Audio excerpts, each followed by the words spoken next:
So, the NFL draft just finished up, and it was awesome. Quite a few guys fell, but it felt like there weren't any true reaches. So, let's get into my gut reaction to the draft.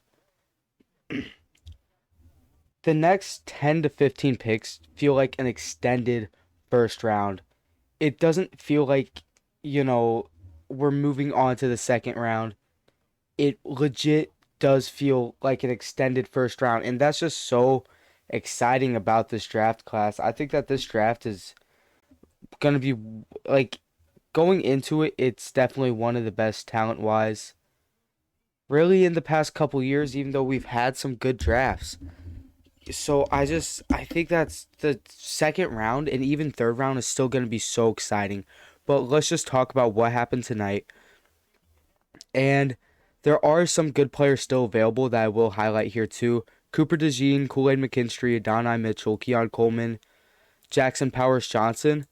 I felt like there was a legit chance that at least three of those five guys, discluding the receivers there, could have gone. And Ennis Rakestraw is still another good player. Didn't quite expect him to go first round. You can see that by my mocks, but still just crazy. So looking at the actual picks, I think that, the first three are as expected. So really the first six I expected. I wasn't quite expecting the Titans to go JC Latham at 7. I thought if they did take tackle, it would have been Fashanu or even Fatanu. Very two similar names there. But I just think that, you know, it's not necessarily a reach. I know it sounded like the NFL guys were higher on him, and I guess you gotta trust those guys more. But it just felt like that wasn't where I expected them to go. But it still was a good pick. And really, the big surprise of this draft was Michael Penix Jr. going number 8 to the Falcons. I don't think a lot of people saw that at all. And it is a very cool pick. I don't think it was the right pick. Definitely closer to the wrong pick than the right pick. But it was still an interesting pick. Um, I saw a mock draft. I thought it was just ridiculous having Penix go 8. And now I look really stupid. Um, because he went 8. So really, I just find that unreal how that worked out there. It's not what I was expecting at all. I would have. I feel like McCarthy might have been the better pick there at 8, even though I think Penix and McCarthy will probably be about just as good as each other in the NFL. It just felt like if you're gonna grab a guy to develop behind Kirk, it does make sense. Like I think this is good for Penix, but we'll just go ahead and move on. At number 9, O'Dunes went to the Bears. I didn't think that the Bears were gonna go receiver. I didn't think it was quite the right move, but I don't hate it. I think it was, with the Penix move, I feel like that's closer to the wrong move than the right move. Maybe not the wrong move, but definitely closer to that side.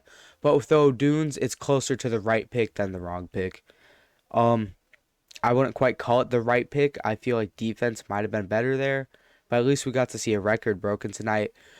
At 10, that's where the Vikings would go McCarthy, right? And I didn't expect them to trade top into the top 6. I had them trading top 7 to get McCarthy because I thought that made sense for the Titans to trade back to 11 there, but that is not how that went. I'm sorry, I burped there. So, but I don't hate it. At 11, the Jets went Fashanu. I definitely think that that pick should have been Brock Bowers. Um, I feel like, but I still don't hate the pick. So it wasn't the wrong pick, but I think Brock Bowers was the right pick there. At 12, I'm so excited. The Broncos ended up going with Bo Nix. If you've been around at my channel, if you were watching my draft reaction, you could see me go crazy there. But I was just so excited for Bo Nix. And it feels like over the draft process, Sean Payton probably got closer to Bo Nix over time, right? Maybe not at first was his number one guy, but it feels like that he probably was watching him through the whole time, and maybe not showing a lot of interest is what is was kind of like a smokescreen in its own right. But moving on here, Brock Bowers, that's a very good pick for the Raiders. So I think that, Fuaga there is good for the Saints. Latu, I think that works for the Colts. I think the Colts are better off going Latu than going with Dallas Turner because of the upside, really. I think Byron Murphy, I think this is what I think if you're going to switch out Latu or Murphy for Turner, I think that you're going to switch out Murphy. I think that's a very good pick by the Vikings, but I really do wish the Seahawks went interior O-line. So I guess they'll address that on the second day of the draft. The Bengals go Amarius Mims. That's a solid pick. I'd call that a good pick. Rams do end up going edge there with Jared Verse. I like that pick too.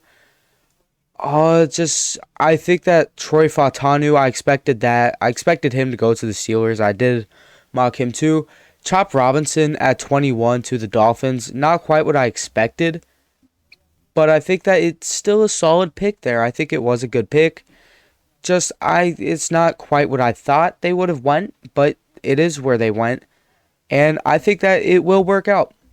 Quinyon Mitchell to the Eagles. I think that's a steal at 22 down the board. And we saw so many good players fall, like I was talking about earlier. Brian Thomas Jr., the Jags traded down, but they still did manage to get him. And I think that that's very good for the Jags. The Lions did trade up to grab Terrion Arnold. And I think that that was a good move there, too. I think that that's going to help the Lions. I think that is definitely a position of need there, corner. I think Jordan Morgan might have been a small reach by the Packers. And remember, these are gut reactions. I'm not grading these picks or anything. Just how I feel about them right away.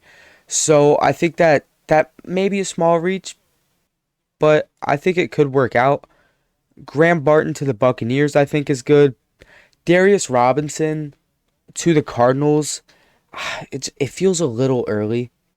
Xavier Worthy to the Chiefs. I think that that's a good, fine pick.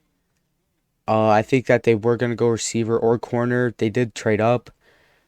Tyler Guyton, I do like that. To the Cowboys, I think that that fills a position of need, and they gained capital by trading down. Nate Wiggins to the Ravens. I think the Ravens can get a good enough receiver on day 2, though, so I think there's no true reason to worry there. Ricky Pearsall going 31 to the Niners did surprise me. It was not what I was expecting, but I don't necessarily hate the pick. I just don't think it's what they should have done, but I I think they'll address tackle on day 2.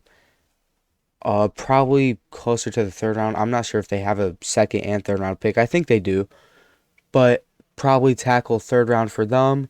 And the Bills would basically blue ball their fans by trading back to 32, then back to 33. So the Panthers did take Xavier Leggett at 32 after that pretty funny interview with him. Then when the coach said that he told 50 other guys that they would take them at 33 as well. So that was just fun. I hope you guys enjoyed this, and I hope you guys, leave predictions down below what you think your team will do day 2 of the draft and how you felt about them day 1.